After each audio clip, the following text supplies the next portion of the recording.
সময় আছে, তো এই দিনে করণীয় হইলো নিজেকে সময় দাও। নিজেকে সময় মানে কি? কোনোভাবে অসুস্থ হওয়া যাবে না। অসুস্থতা কিন্তু বলে কেউ আসে না। তারপরেও কি আমাদের সতর্ক থাকা লাগবে। এই ঠান্ডাজনিত বিভিন্ন কারণ থেকে তুমি যদি অসুস্থ হয়ে যাও, তোমার ৫ দিন থেকে ৬ দিন রিকভার করতে লাগবে। তো এইদিকে তোমার একটা মানসিক চাপ পড়বে পড়াশোনাতে। তারপরে কি?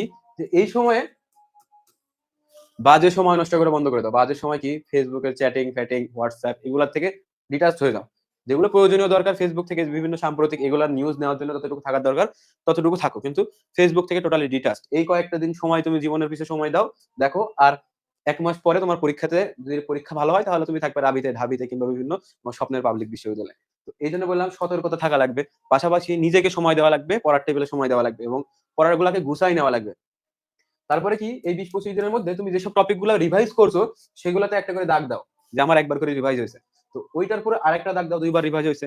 একটা টপিক যখন তুমি পড়বা 60% প্রশ্ন তোমার নিজের মধ্যে কমন থাকবে যেগুলো আমি পারি। তো ওইগুলা দেখার দরকার নাই। যেগুলা কঠিন তুমি পারবে না ওগুলোর উপর একটা দাগ দিলে।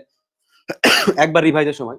আরেকবার রিভাইজ যখন দিবা তখন ২ টা দাগ হইলো। তো পরীক্ষার আগে যাতে তোমাদের যেসব প্রশ্নগুলা সমস্যা ওগুলোতে ৩ টা করে স্টার হয়ে যায়। তো এগুলো তুমি ৩ বার রিভাইজ দিছো। আর একটা প্রশ্ন যখন ৩ বার রিভাইজ দিবা ওটা তোমার ভুল হবে না। পড়াশোনাটাকে এইভাবে নিজের মধ্যে গুছাই নাও। ওই যে বললাম 60% থেকে তোমার সমস্যাগুলো 20% ছিল। এগুলোও শেষ। তো পরীক্ষার আগে ২ দিনের মধ্যে ইনশাআল্লাহ তুমি সবগুলা শেষ করতে পারবে এবং রিভাইজ দিতে পারো। পরীক্ষার ১ দিন আগে দেখবে যে তুমি বাংলা, ইংরেজি, সাধারণ জ্ঞান, আইকিউ, ম্যাথ যা আছে সবকিছু রিভাইজ করতে পারছো।